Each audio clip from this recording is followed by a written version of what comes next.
বিশ্বের ১২২ শহরের মধ্যে বায়ু দূষণে শীর্ষস্থানে ঢাকা।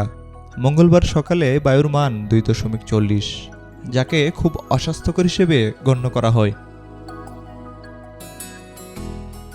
ঢাকার ৯ স্থানে বায়ুর মান অস্বাভাবিক খারাপ। একটি স্থানে এই মান ছাড়িয়েছে ৩০০-র বেশি। বায়ু দূষণের মাত্রা ২০০-র বেশি হলে সেটিকে খুব অস্বাস্থ্যকর, আর ৩০০-র বেশি হয়ে গেলে তাকে দুর্যোগপূর্ণ বলে বিবেচনা করা হয়। বায়ু দূষণের অবস্থা নিয়মিত তুলে ধরে সুইজারল্যান্ড ভিত্তিক প্রতিষ্ঠান আইকিউ এয়ার বাতাসের মান তৈরি নিয়ে লাইভ বা তাৎক্ষণিক সূচক একটি নির্দিষ্ট শহরের বাতাস কতটা নির্মল বা দূষিত সে তথ্য দেয় এবং মানুষকে সতর্ক করে। ঢাকার বায়ু দূষণ ভয়াবহভাবে বাড়ছে। গত ফেব্রুয়ারি মাসের প্রায় পুরোটা সময় ঢাকা বায়ু দূষণের শীর্ষে ছিল, এ মাসের শুরুতেও তাই।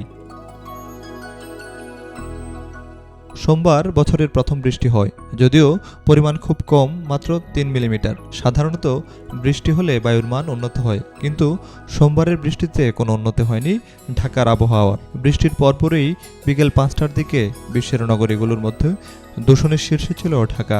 রাতেও অবস্থার পরিবর্তন হয়নি। সারা দেশেই বায়ু দূষণ বাড়ছে, তবে আজকাল ঢাকার বাইরে অন্যান্য এলাকায়ও বায়ু দূষণের মাত্রা অনেক বেশি।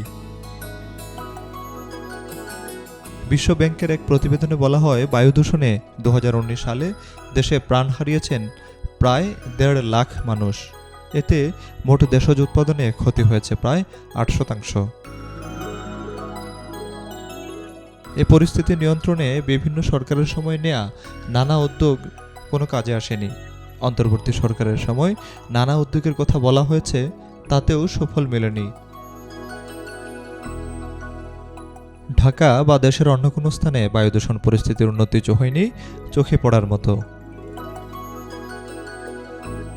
আইকিউ এয়ারের পরামর্শ অনুযায়ী ঢাকার বায়ু দূষণ যে হারে বাড়ছে, তাতে বাইরে বের হলে অবশ্যই মাস্ক পরতে হবে। অযথা বাড়ির বাইরে ঘোরাফেরা না করার পরামর্শও দিয়েছে সংস্থাটি।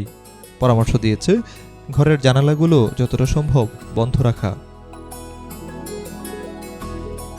Desk report, B news 24।